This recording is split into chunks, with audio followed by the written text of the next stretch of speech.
Hello everybody, it's Richard here, library storyteller, getting on with the next episode, taking you to the city of storytelling, that wall where the story lovers gather, waiting for the storyteller.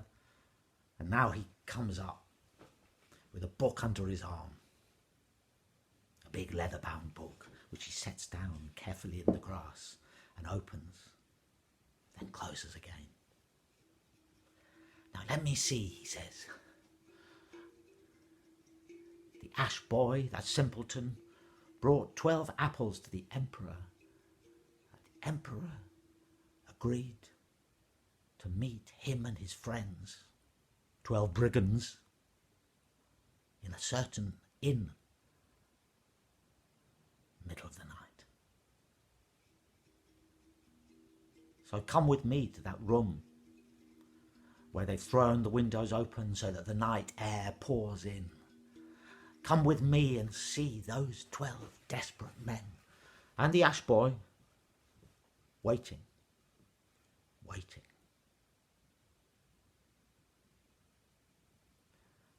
All around there is silence. The city is sunk in sleep. And then there's a rustle and a rattle of the windows and a thump, and the emperor is there. Yes, he's there, in his cowl, with one yellow eye. And he looks around the room and says, "You did well to send the boy, because you are the 12 evilest looking men I've ever seen in my life." The brigand chief strokes his black beard, rubs his scarred face and says, "Emperor, we want one thing from you." Yes, they all want one thing from me. "We want, Emperor, to know your story." "What? You wouldn't like a magic pot, would you? Or a guaranteed pension? Or a book of spells that don't work? You wouldn't like one of those, would?" "No," says the brigand chief. "We want to know your story." And the emperor bows his cowled head and says, "My story. Very well, my story. You know, I was the son of a king. I had a brother, different from me. I spent all my time reading. And one day, my father came to me and told me that if I sought knowledge, I should go into the desert. I should find a rock. And he whispered to me a certain spell that would open that rock. So I set out. Across the desert.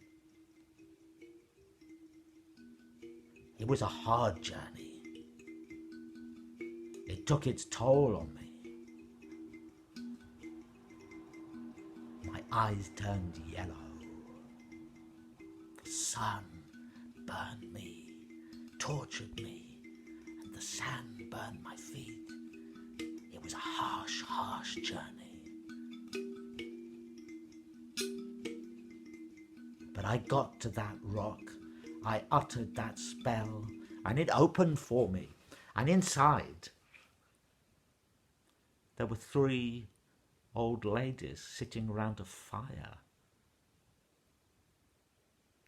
And they seemed to be expecting me. And they beckoned me. And I sat down.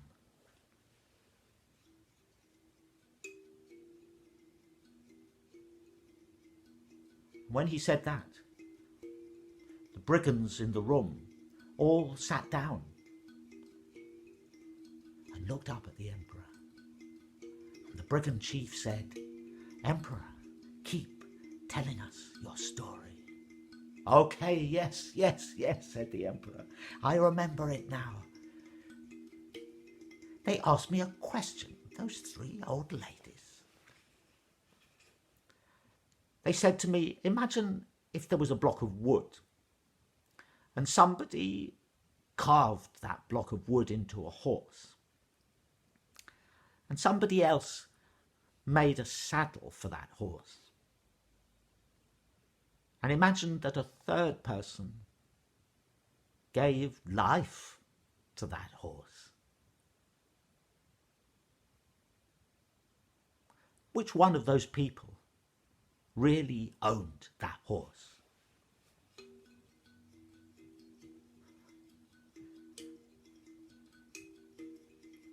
I didn't know what to say.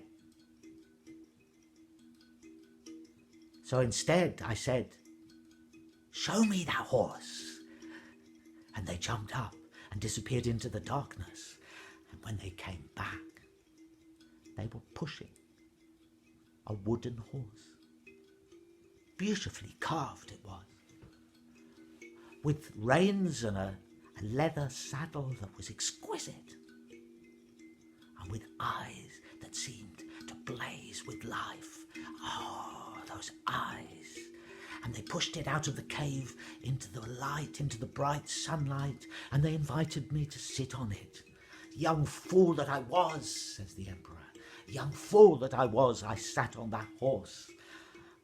And I saw that just by the pommel of the saddle, there was a lever.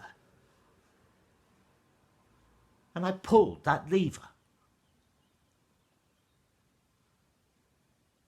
Now the emperor fell silent, and the brigands, looking up at him, waited. And the brigand leader said, Emperor, what happened then? Oh, what happened then? The horse started to shake.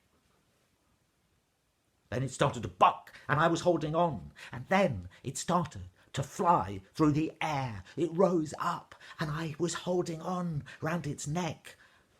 I nearly fell off.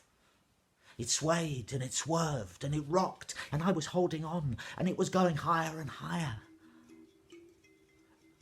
I was weakened. I was desperate. Down below I could see the cave. It was getting smaller and smaller. And then I could see a river. And then I could see mountains. And then I could see a city and more cities. And the air got thinner. Oh, yes. And the emperor fell silent once again. And there was silence in the room. Then he said, I hadn't thought about this for a long time, you know. But if you're interested, would you like to see the horse? And at that, all the brigands jumped up.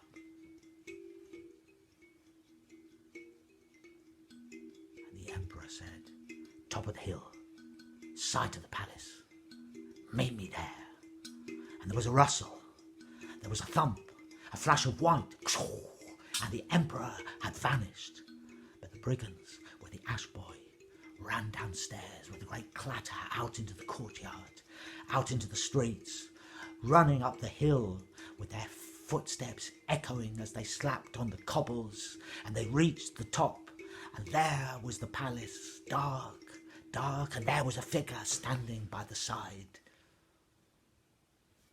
The cow pulled over his head, and he fumbled in a pocket. Click, and he unlocked a door. And then he beckoned them inside. Yes, said the storyteller, picking up his book. They were brigands. So to them,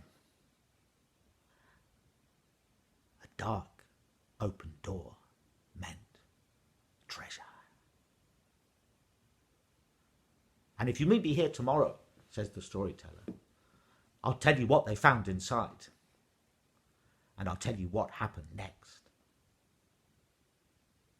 And if you meet me tomorrow, I will do the same thing for you. So until then, goodbye.